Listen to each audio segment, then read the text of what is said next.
A mother, annoyed by her daughter waking her up, locked the girl outside in the freezing cold.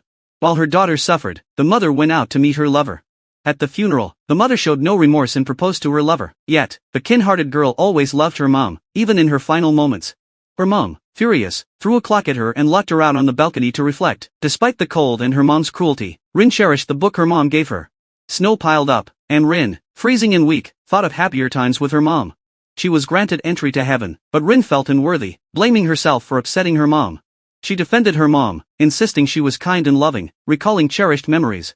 The staff at the death office were moved by her innocence and kindness. Back in reality, at Rin's funeral, her mother coldly announced plans to marry her lover.